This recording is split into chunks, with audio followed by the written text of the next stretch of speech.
वीर धनुधर, तुम निर्भय होकर राजकुमारी द्रौपदी को लेकर जाओ। ये आज से तुम्हारी हुई। हम देखते हैं कौन तुम्हारा पीछा करता है।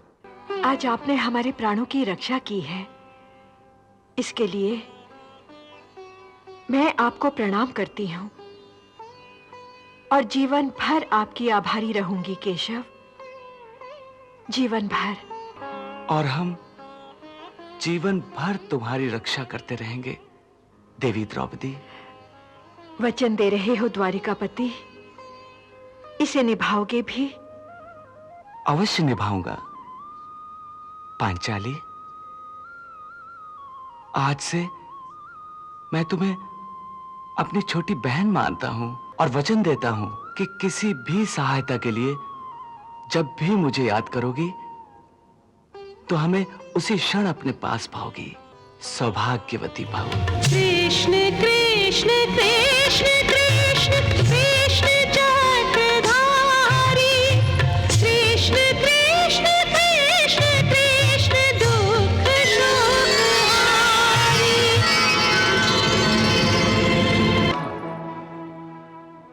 मैं देख रहा हूं यहां बड़े बड़े महावीरों की उपस्थिति है, लेकिन अभी तक कोई भी ऐसा क्षत्रिय वीर नहीं मिला जो मेरी पुत्री के योग्य हो। काश आज मेरी कल्पना का धनुर्धर मेरे सामने होता तो मैं उससे कहता कि उठो वीर और मेरी चिंता का निवारण कर दो। अधीर ना हो महाराज, देव की इच्छा पर भरोसा रखें, सब कुशल होगा।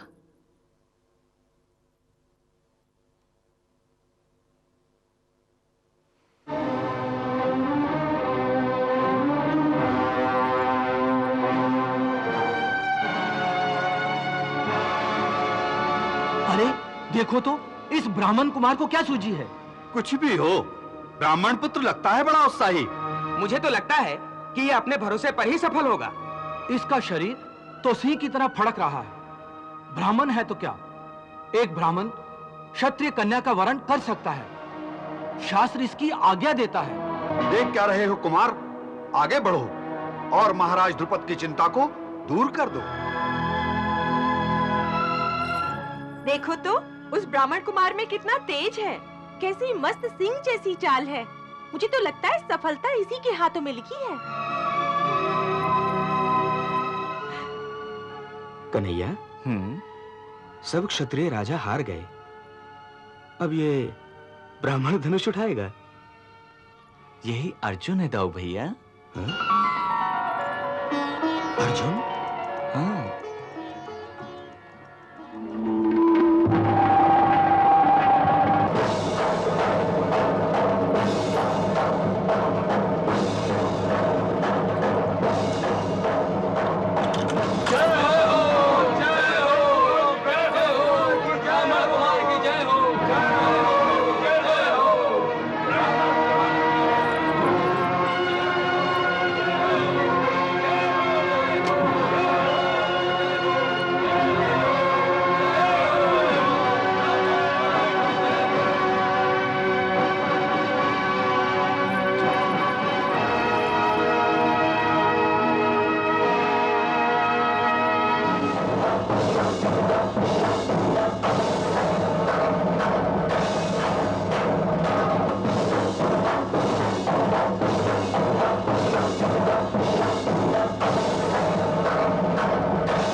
तिरस्कार किया है, यह मक्कार है।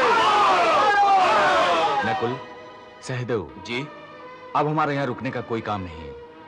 चलो भीम, तुम अर्जुन की रक्षा के लिए यहाँ रुकोगे। जी भैया। चलो। यदि यह कन्या किसी क्षत्रिय पुरुष को नहीं चुन सकती तो इसे ही जला दो। आप लोग शांत हो जाइए, शांत हो जाइए। एक ब्राह्मण को मारना अनुचित है। क्या उचित है क्या अनुचित है ये हम भली भांति जानते हैं। पहले हम तुझसे ही निपटते हैं। मारो!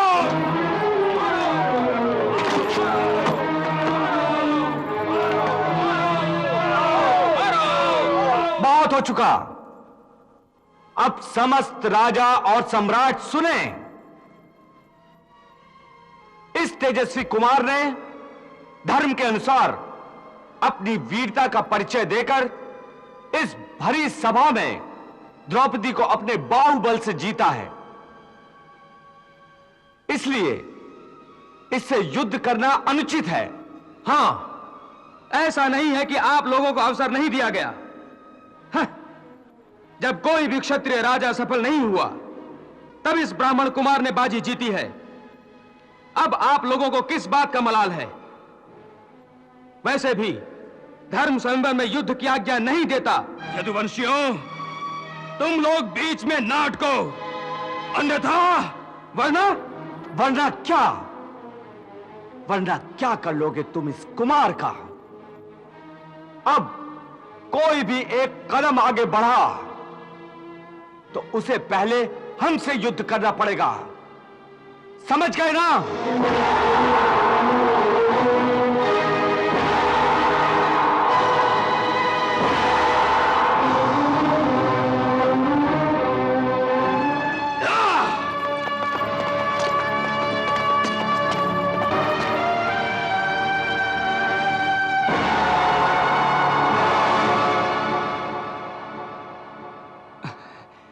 वीर धनुधर, तुम निर्भय होकर राजकुमारी द्रौपदी को लेकर जाओ। ये आज से तुम्हारी हुई। हम देखते हैं कौन तुम्हारा पीछा करता है।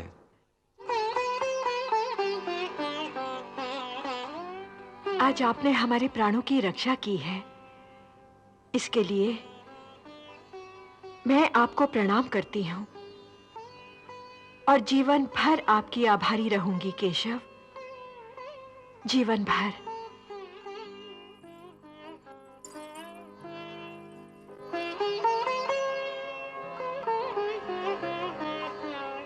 और हम जीवन भर तुम्हारी रक्षा करते रहेंगे देवी द्रौपदी।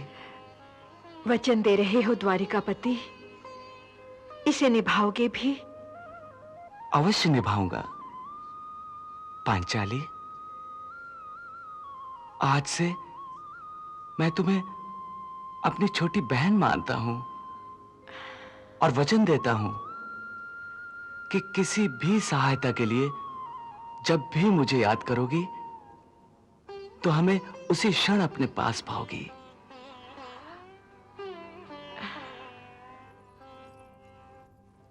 सौभाग्यवती भव।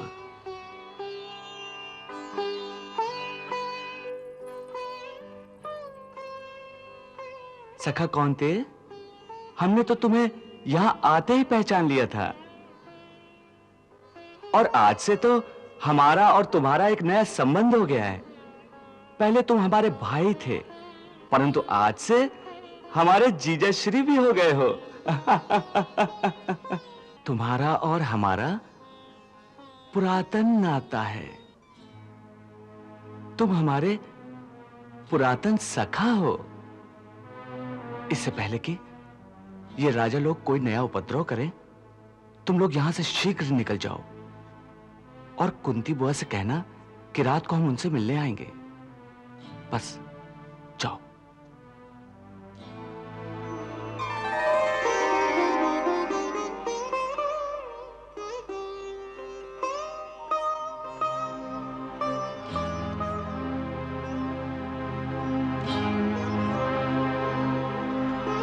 क्षमा कीजिएगा सम्राट युधिष्ठिर जी, आप तो अपना सब कुछ हार गए हैं, राज भी और अपना ताज भी। हाँ मामा श्री,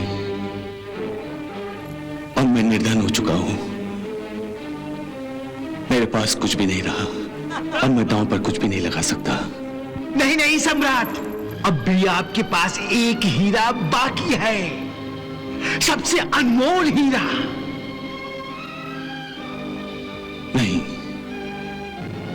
मेरे पास कोई भी हीरा नहीं है। है सम्राट, है पांचाली द्रौपदी।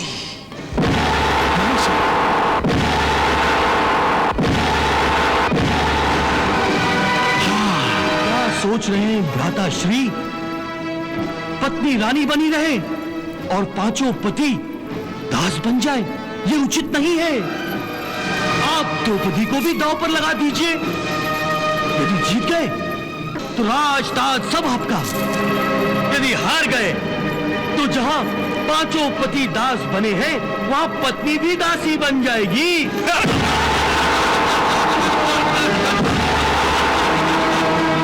पांच पतियों की अर्धांगिनी अपने पतियों से अलग कैसे रहेगी भ्राताश्री?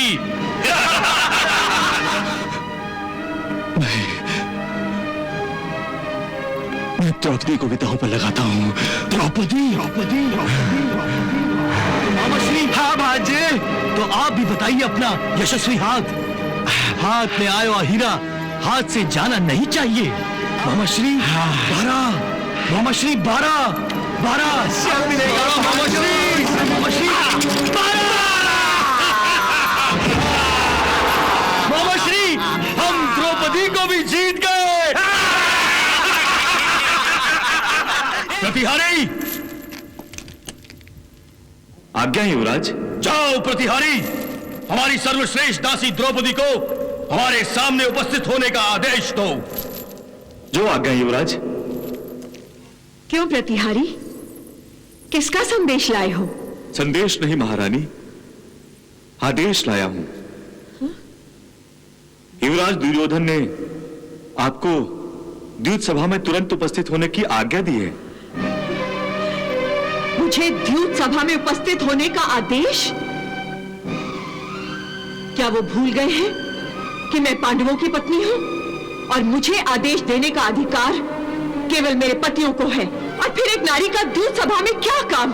क्षमा करें महारानी, इस समय आप केवल द्यूत में हारी हुई एक वस्तु हैं और इसलिए आपको भी द्यूत सभा में जीतने वाले के हवाले किया जाएगा। प्रतिहारी, जी महारानी। जाओ युवराज दुर्योधन से कहो कि मैं नहीं आ सकती। जो आज्ञा महारानी। उस मूंजोर घोड़ी को कोई प्रतिहारी लगाम नहीं लगा सकता। दुशासन, आज्ञा भ्राताश्री। जाओ और द्रौपदी को तुरंत ले आओ। दुशासन, दुशासन छोड़ो मेरा हाथ, छोड़ो मेरा हाथ, छोड़ो मेरा हाथ दुशासन, छोड़ो। दुशासन कुछ तो सोचो, इस समय मैं एक वस्त्रा हूँ। दुशासन छोड़ो मेरा हाथ, छोड़ो। तो तू ऐसे नहीं मानेगी। नहीं, बहुत छटा रही थी। छोड़ो मेरा हाथ दुशासन। बहुत गुमान है तुझे अपने आप पर। अब तेरी ये लगाम मेरे हाथों में है। छोड़ो मुझे। देखता हूँ कैसे भागती है तू। मुझे दुशासन। भाग कैसे भागती है। चल मेरे हाथ, चल।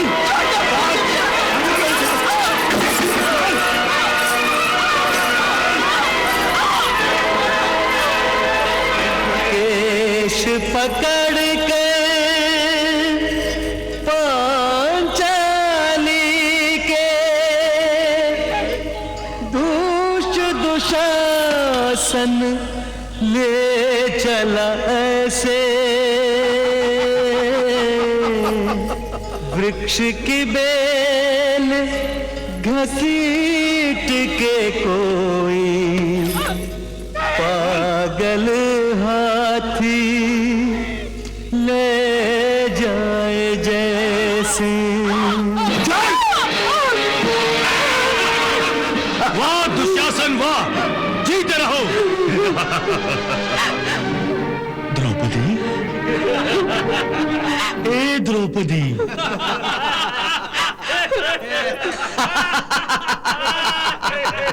हाँ दुशासन, जो आज्ञा भ्राताश्री। उठ, उठ। आओ द्रौपदी, आओ, आकर हमारी गोद में बैठ जाओ। दुर्योधन, तूने एक स्त्री का नहीं मेरी पत्नी का भी अपमान किया है। मैं इस भरी सभा में प्रतिज्ञा करता हूं कि जिस जांग पर तूने मेरी पत्नी को बैठने का आदेश दिया है, ईश्वर की सौगंध मैं उस जान को अपनी गदा से तोड़कर रख दूंगा। और दुशासन, तुम भी मेरी दूसरी प्रतिज्ञा सुन लो। जिन हाथों से तुमने द्रौपदी के बालों को छुआ है, उन हाथों को मैं तुम्हारे शरीर से अलग कर दूंगा और तुम्हारे रक्त से मैं द्रौपदी के बाल धोऊंगा। धीरे बोल, धीरे। एक दास अपने मालिक के सामने इतनी ऊंची आवाज में नहीं बोलता। हाँ। दास, चल बैठ, बैठ जा, बैठ।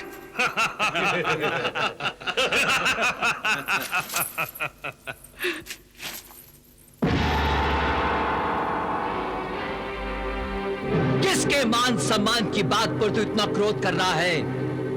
और किस मुंह से तू इसे अपनी पत्नी कह रहा है?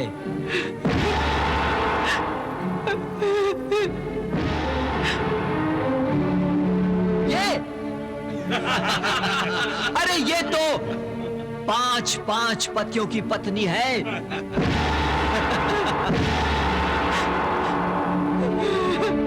पांच की जगह अगर 6 हो जाए तो कौन सा आसमान टूट पड़ेगा?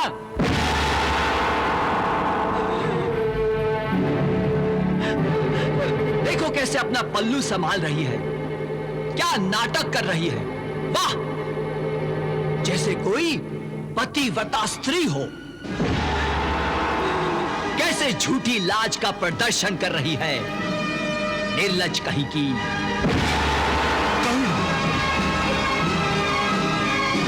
द्रौपदी, अब तुम दासी बन गई हो, दासी। ये लाज तो रानी महारानियों का आभूषण है, तुम्हें शोभा नहीं देता। दुशासन, द्रौपदी को निर्वस्त्र कर दो, निर्वस्त्र कर दो, निर्वस्त्र। दुशासन, क्या सोच रहे हो? आज्ञा का पालन हो। द्रौपदी के लुटने की लीला देख रहे निर्मम हो सारे। जिन पर था अभिमान वो बैठे दास बने निज से बस हारे। आस लुटी विश्वास लुटा रे, टूटे सब आधार सहारे।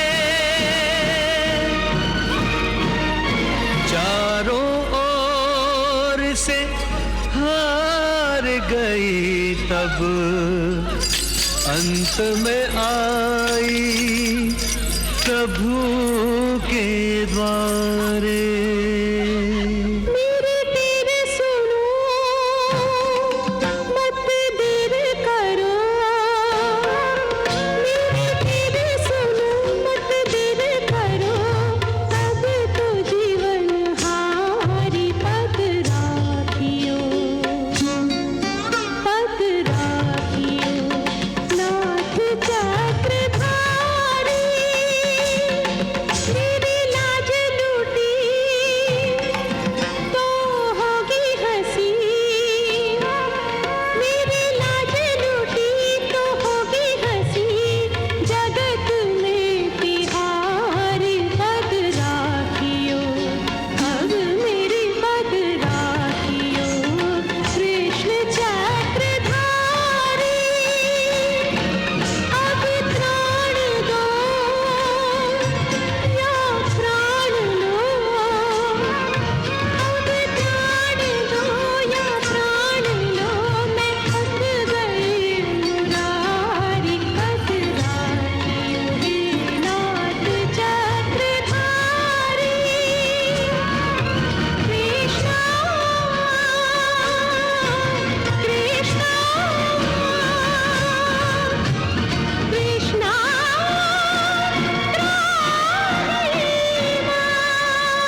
इस सुपारी में श्री गणेश भगवान का ध्यान करते हुए, अपने मन में उनके नामों का जाप करते हुए उनका अभिषेक करो। गणपति आदि और अंत के स्वामी हैं। ये विघ्न विनाशक हैं। इसलिए इनसे मन में यही प्रार्थना करो कि आपका ये महान पुण्यक व्रत आदि से अंत तक निर्विघ्न रीति से संपन्न हो।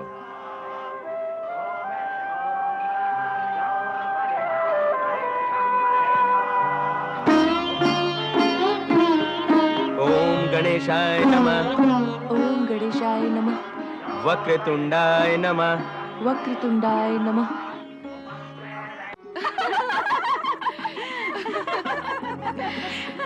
देव माता अपने कुंडल पाकर मुझ पर इतनी दयालु हो गई, इतनी दयालु हो गई। कितनी दयालु हो गई महारानी। आपकी हंसी देखकर तो ऐसा लगता है मानो स्वर्गलोक की सारी संपदा आपको ही दान में दे दी हो।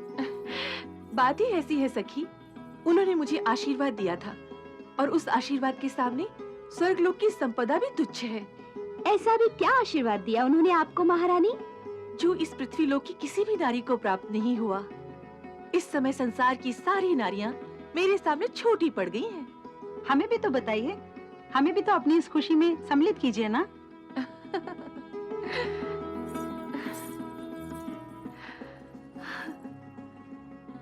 समय मेरी आयु के आगे ठहर गया है। मैं चिरयौवना हो गई हूँ। चिरयौवना? हाँ, अब मैं कभी बूढ़ी नहीं हो सकती, सदा जवान रहूंगी। संसार की किसी भी स्त्री को अपने रूप और सौंदर्य को स्थिर रखने का सौभाग्य प्राप्त नहीं हुआ मेरे अतिरिक्त। नारायण नारायण नारायण नारायण नारायण नारायण।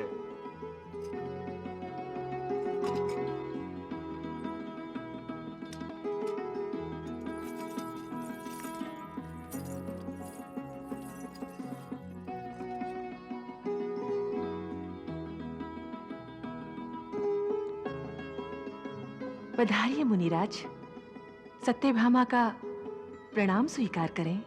देवी सत्यभामा आज इतनी प्रसन्न दिख रही हैं। हाँ, देवलोक की यात्रा से लौटी जो हैं। बात यह है मुनिराज, देवलोक से मैं ऐसी अमूल्य निधि लेकर आई हूँ जिसकी पात्र केवल मैं ही हूँ। ये तो बहुत अच्छी बात है देवी। किस अलंकरण से विभूषित हुई हैं आप देवलोक में? अलंकरण से नहीं देवर्षि, आशीर्वाद से कहिए। देव माता अदिति ने मुझे जीवन पर्यंत चिरयौवना होने का आशीर्वाद दिया है। अच्छा अच्छा, तो ये बात है। परंतु परंतु परंतु क्या? यही कि प्रभु जब देवलोक से लौट रहे थे तो देवराज ने उन्हें एक पारिजात का पुष्प भी तो भेंट किया था। पारिजात का पुष्प? हाँ, प्रभु की लीला भी बड़ी विचित्र है, कभी असमानता नहीं रखते। उन्होंने आपको चिरयौवना होने का आशीर्वाद दिला दिया और देवी रुक्मणी को पारिजात पुष्प भेंट कर दिया। नारायण नारायण। क्या द्वारकाधीश ने पारिजात का पुष्प दीदी को भेंट किया? हाँ, पारिजात का महत्व जानती हैं देवी? ये पुष्प जिसके पास रहता है उसे संसार के हर वैभव, सुख, संतान, मान, यश और प्रतिष्ठा की प्राप्ति होती है। चिरयौवना का आशीर्वाद तो उसे सहज ही मिल जाता है देवी। द्वारिकाधीश ने स्वयं देवी रुक्मणी को वो पुष्प धारण करने को कहा है। इस तरह प्रभु ने अपनी दोनों पटरानियों को चिरयौवना बना दिया है। आपको चिरयौवना होने की बधाई हो देवी। वाह प्रभु वाह। नारायण नारायण।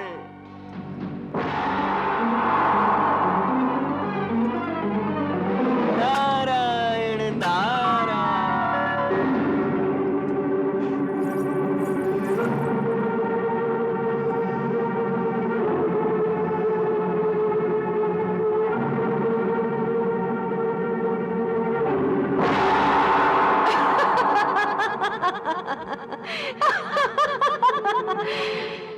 गर्व था ना तुम्हें अपने चिरयौवना होने का। बहुत अहंकार था तुम्हें कि द्वारकाधीश तुम्हें ही सबसे अधिक चाहते हैं। देख लिया ना, अब तो सत्य को स्वीकार करो, द्वारकाधीश छलिया है, छलिया। नहीं, द्वारकाधीश छलिया नहीं। अगर वो मुझे सबसे अधिक प्रेम न करते तो मुझे अपने साथ युद्ध पर न ले जाते। फिर तुम्हें क्यों नहीं दिया पारिजात का पुष्प उन्होंने? अब तो अपनी आंखों से पट्टी खोलो सत्यभामा। वो सबसे अधिक रुक्मणी को ही चाहते हैं, तुम्हें नहीं। नहीं, ये सब झूठ है। मैं तुम्हारी बातों में नहीं आ सकती। वो मुझे सबसे ज्यादा चाहते हैं। इसका क्या प्रमाण है? कैसे सिद्ध करोगे तुम? करूंगी, अवश्य सिद्ध करूंगी। परंतु कैसे?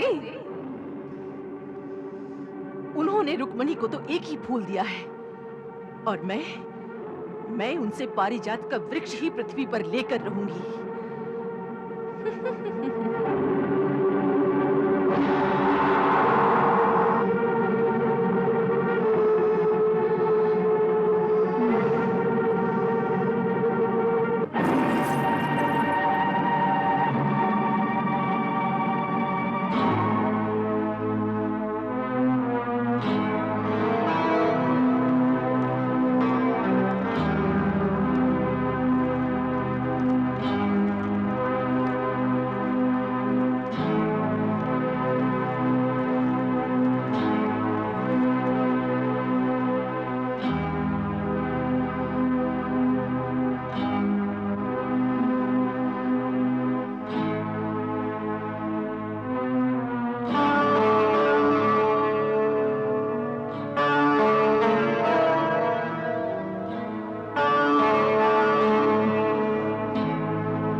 ये मैं क्या सुन रहा हूँ सत्यभामा?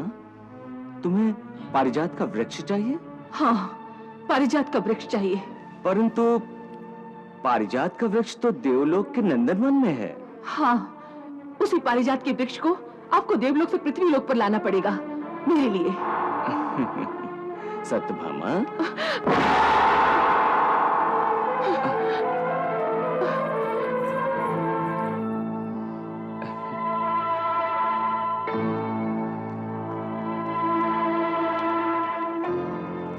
सत्यभामा, मैं तुम्हें प्रसन्न देखना चाहता हूँ और तुम्हें प्रसन्न करने के लिए मैं कुछ भी कर सकता हूँ, परंतु कुछ भी नहीं। मैं आपसे कुछ और करने के लिए नहीं कहती। मैं केवल इतना कहती हूँ कि मेरे लिए आप पारिजात का वृक्ष लेकर आए, बस। आपकी इस मधुर मुस्कान का कोई प्रभाव नहीं पड़ने वाला है। मैं आपकी मीठी मीठी बातों में आने वाली नहीं। मैं जान गई हूँ कि आपने मेरे साथ अन्याय किया है। मैंने तो सदैव धर्म का ही पालन किया है और तुम मेरी धर्म पत्नी हो, फिर तुम्हारे साथ अधर्म का व्यवहार मैं कैसे कर सकता हूँ? आप वाक चातुर्य से मुझे नहीं बहला सकते। बातों बातों में दूसरे को प्रभावित कर लेने की कला में आप बड़े चतुर हैं और आपकी इन सब बातों में आकर मैं अपने प्रण से नहीं मुकर सकती। इतना जान लीजिए द्वारकाधीश। अच्छा, तो अब बताओ कि मुझे करना क्या है? यही कि पारिजात का वृक्ष लाकर मुझे और केवल मुझे ही भेंट करना होगा। वासुदेव, यदि आप मुझसे प्रेम करते हैं तो मुझे पारिजात का वृक्ष ही लाकर दीजिए। मैंने उसकी छाया में पुण्यक व्रत करने का संकल्प किया है। यदि तुमने पुण्यक व्रत करने का संकल्प कर लिया है तो निसंदेह मैं देवलोक से पारिजात का वृक्ष लाकर तुम्हारे उद्यान में रोपित कर दूंगा। अब तो प्रसन्न हो जाओ सत्यभामा। सचमुच? निसंदेह। नहीं मुनिवर, नहीं। यदि द्वारकाधीश चाहे तो स्वर्गलोक के सारे आभूषण, वस्त्र, रत्न अपने उपभोग के लिए मांग सकते हैं, परंतु पारिजात नहीं। पारिजात तो स्वर्ग की शोभा है, पारिजात तो स्वर्गलोक की आत्मा है। इसलिए मैं पारिजात को देने से स्पष्ट इनकार करता हूं। यही संदेश द्वारिकाधीश को आप मेरी ओर से दे दें। जैसी आपकी इच्छा देवेंद्र। नारायण नारायण। अच्छा, अब तो मैं पारिजात उनसे लेकर ही रहूंगा, चाहे मुझे इसके लिए देवराज इंद्र से युद्ध क्यों न करना पड़े।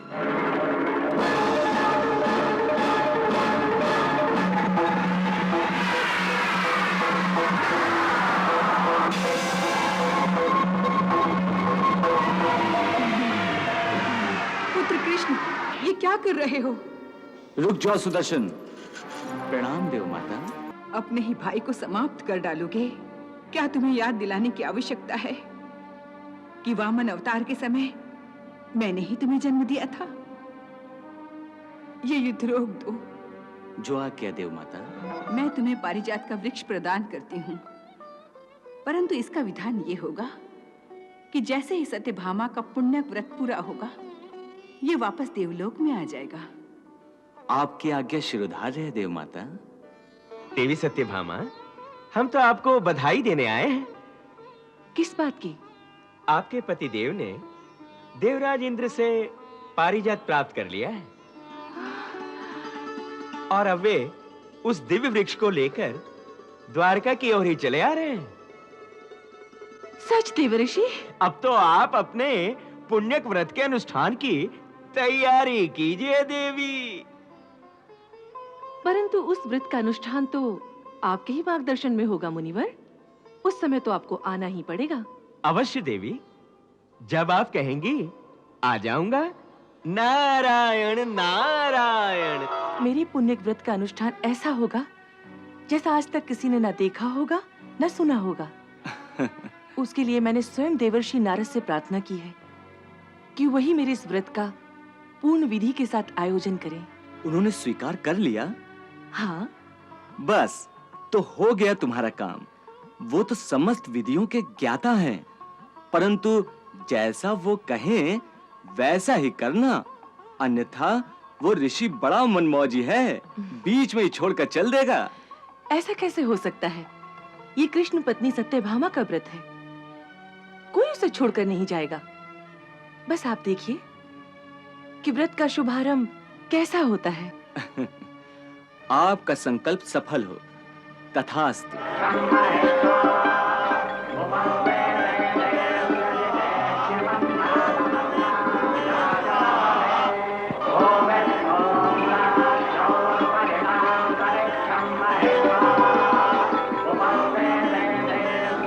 देवी, इस सुपारी में श्री गणेश भगवान का ध्यान करते हुए, अपने मन में उनके नामों का जाप करते हुए उनका अभिषेक करो।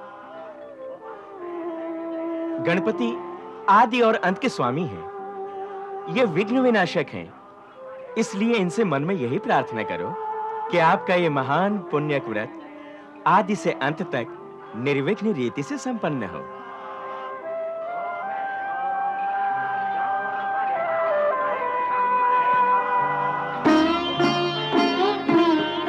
ओम गणेशाय नमः।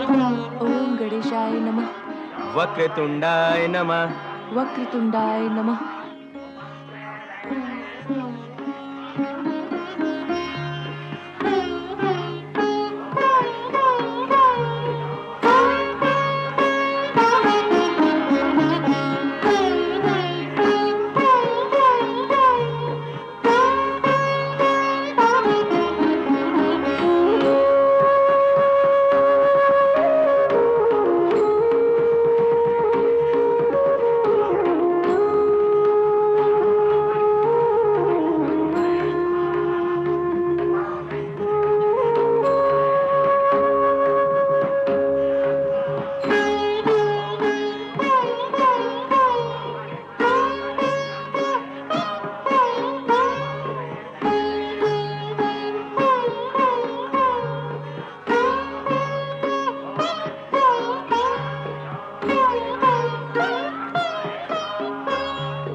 जय गणेश हरे श्री जय गणेश हरे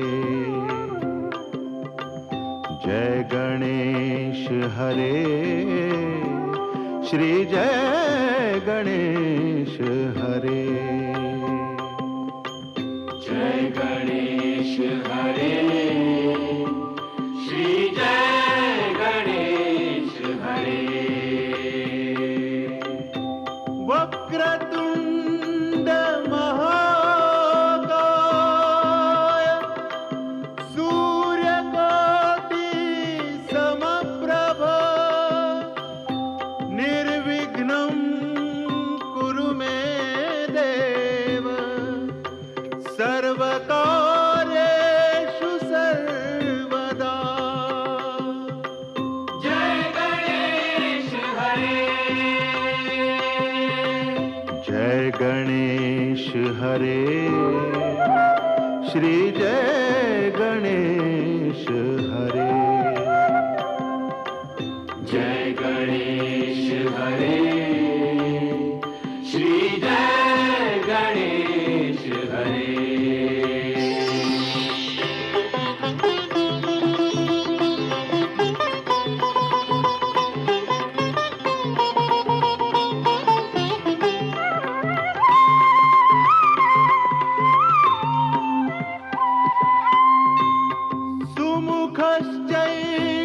सुमुखश्चैकदन्तश्च कपिलो गजकर्णकः लम्बोदरश्च विकटो विघ्ननाशो गणाधिपः जय गणेश हरे जय गणेश हरे श्री जय गणेश हरे जय गणेश हरे श्री जय गणेश हरे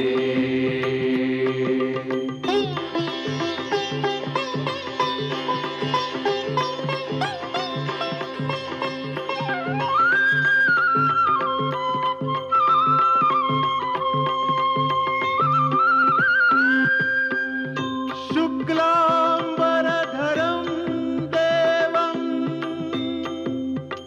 शशिवर्णं चतुर्भुजं प्रसन्नवदनं ध्यायेत् सर्वविघ्नोपशान्तये जय गणेश हरे जय गणेश हरे श्री जय गणेश हरे जय गणेश हरे श्री जय गणेश हरे जय गणेश हरे जय गणेश श्री जय गणेश हरे जय गणेश हरे श्री जय गणेश हरे श्री जय गणेश हरे श्री जय गणेश हरे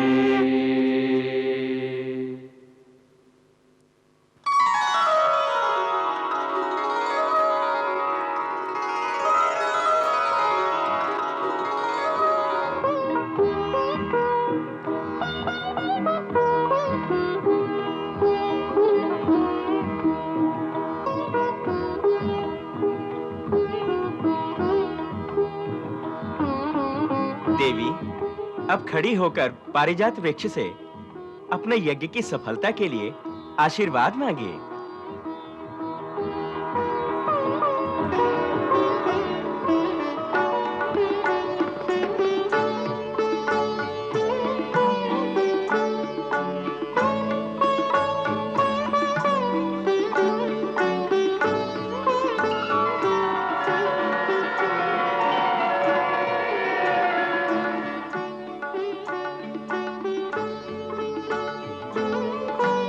हे कल्प तरु नंदन, वृक्षराज, दिव्य पारिजात, देवी सत्यभामा, आपकी छाया में उस पुण्यक व्रत का यज्ञ और अनुष्ठान करना चाहती हैं, जिसकी पूर्ति से नारी को अपने जीवन के अंतिम सांस तक अपने पति का पूर्ण प्रेम प्राप्त होता है। इसलिए आप प्रसन्न होकर इन्हें अपनी छाया में यज्ञ करने की आज्ञा दें और इन्हें इनकी मनोकामना की सिद्धि का आशीर्वाद प्रदान करें।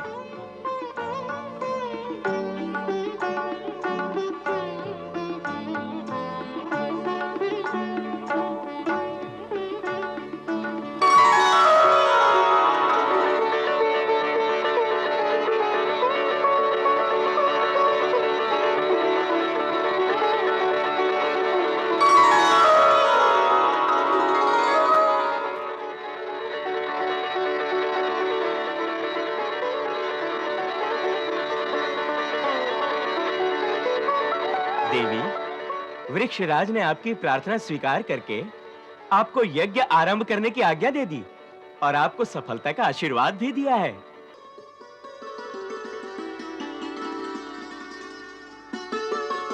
अब आप यज्ञ का संकल्प कीजिए।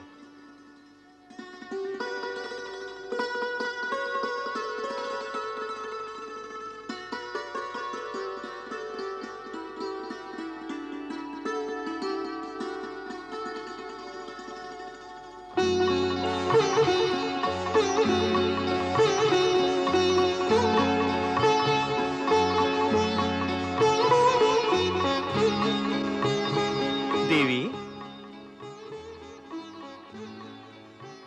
इस यज्ञ के विधान के अनुसार संकल्प करते समय कुछ दान भी करना पड़ता है। दान? हाँ, दान। कहिए, क्या दान कर दूं और कितना दान कर दूं? कितना दान करने की बात नहीं है देवी। दान का महत्व या दान का मोल मात्रा से नहीं तोला जाता, भावना से तोला जाता है। अर्थात? नारायण नारायण। अर्थात यह कि यह मृत्यु लोक वास्तव में कर्म लोक है। यह कर्म करने से इस प्रकार यज्ञ और व्रत आदि धार्मिक कर्मों का फल अवश्य मिलता है, सिद्धियां भी मिलती हैं। परंतु यहाँ बिना मोल के मुफ्त में कुछ नहीं मिलता। हर फल की, हर सिद्धि की कीमत किसी न किसी दूसरे रूप में देनी ही पड़ती है। सो जब मानव कोई व्रत अथवा अनुष्ठान के द्वारा अपने भाग्य से अधिक पाना चाहता है, तो उसे किसी दूसरी शक्ल में उसके बराबर की कीमत देनी पड़ती है। दान देने का यही भाव है। तो बोलिए, अपनी कामना सिद्धि के लिए मुझे कितनी कीमत देनी होगी? कितना सोना, कितने रत्न, आभूषण, जो चाहिए, जितना चाहिए, मैं उतना दान करने के लिए तैयार हूँ।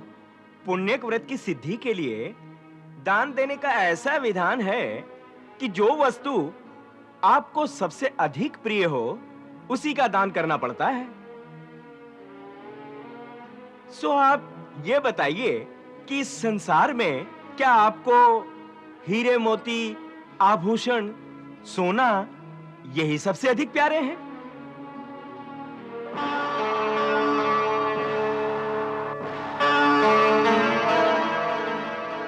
नहीं।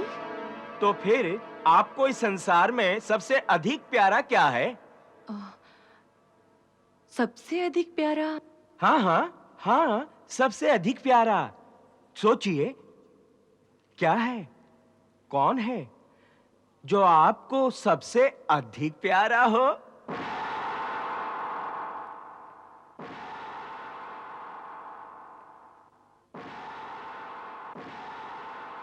मेरे लिए संसार में सबसे अधिक प्यारा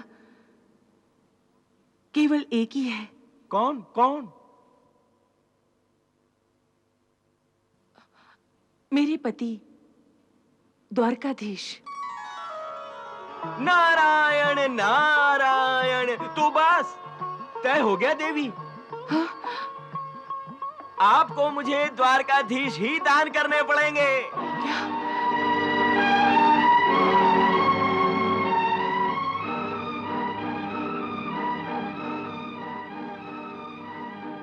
लीजिए, दान का संकल्प कीजिए। द्वारकाधीश का दान? देवर्षि, ये आप क्या कह रहे हैं? मैं इसीलिए तो ये व्रत कर रही हूँ कि मुझे मेरे पति का सबसे अधिक प्रेम मिले, और मैं उन्हीं को दान कर दूंगी तो मैं उनका प्रेम कैसे पाऊंगी? ये आपके दान की कैसी रीति है?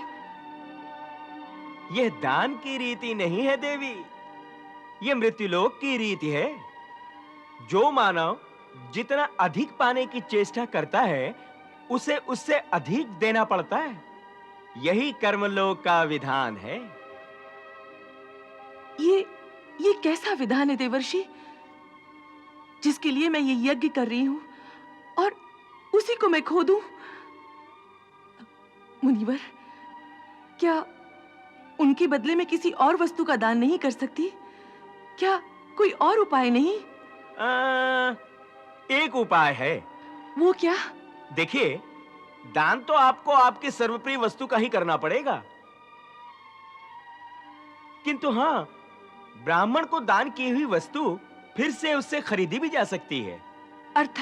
अर्थात यह कि ब्राह्मण उस चीज की जो कीमत मांगे, वो कीमत उसे देकर उससे चीज वापस खरीद लीजिए।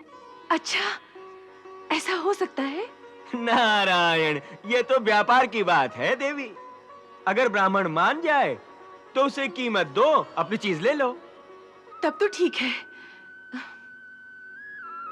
यदि स्वीकार है तो जल्दी से दान का संकल्प कीजिए। अनुष्ठान के मुहूर्त की शुभ घड़ी निकली जा रही है देवी। ये लीजिए जल, लीजिए लीजिए लीजिए।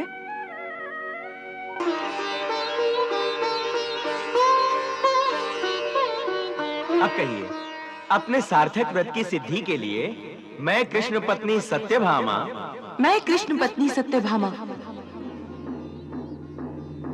अपने पुरोहित ब्रह्मपुत्र नारद को अपने पति का दान करती हूँ।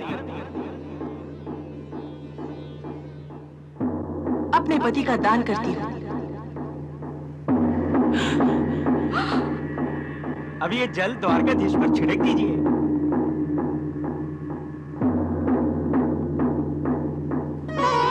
नारायण नारायण। द्वारकाधीश, अब यहाँ खड़े खड़े क्या कर रहे हो? हमारे लिए कुछ काम करो। आज्ञा करें स्वामी। स्वामी? हाँ, हमें भूख लगी है। अंदर जाकर हमारे कलेवे का कुछ प्रबंध कीजिए। देखिए, चटनी हमें बहुत अच्छी लगती है, इसलिए अपने हाथों से हमारे लिए स्वादिष्ट चटनी बनाइए। चलिए, आपको मैं रसोई घर दिखा दूं। जो आज्ञा स्वामी।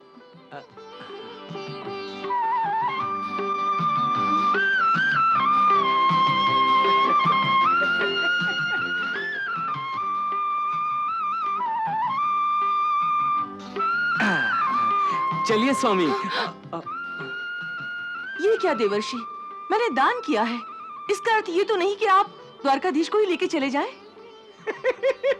नारायण। द्वारकाधीश, अब आप ही समझाइए देवी सत्यभामा को कि दान का अर्थ क्या होता है। दान का अर्थ तो वही होता है मुनिवर, जैसा आप कहते हैं। अब आप हमारे स्वामी हैं और हम आपके दास। जैसा आप कहेंगे वैसे ही करना मेरा धर्म है। ऐसा कैसे हो सकता है? मेरे होते हुए आप किसी के दास नहीं हो सकते। परंतु आपने तो दान करके मुझे। अगर दान का अर्थ यही है तो मुझे नहीं करना ये दानवान। दान नहीं करोगी तो आपका पुण्य व्रत कैसे सफल होगा? नारायण नारायण। सभी रानियों में सबसे अधिक प्रेम आपको फिर कैसे मिलेगा देवी?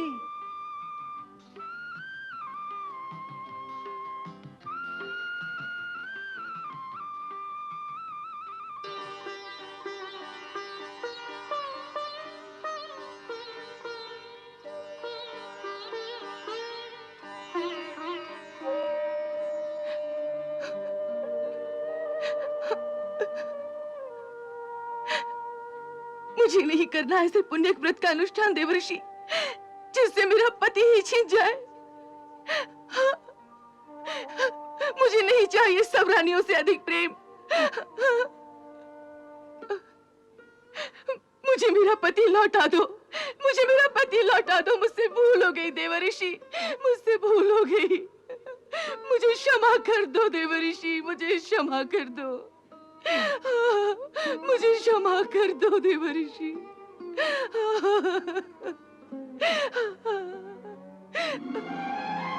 मेरा दान वापस कर दीजिए देवर्षि, मेरा दान वापस कर दीजिए। ये कैसे हो सकता है देवी? दिया हुआ दान कहीं वापस लिया जाता है? और फिर द्वारकाधीश जैसी अलौकिक वस्तु का दान पाकर उसे वापस कर दूं? मैं इतना मूर्ख नहीं हूं देवी। जाइए अपने यज्ञ की तैयारी कीजिए।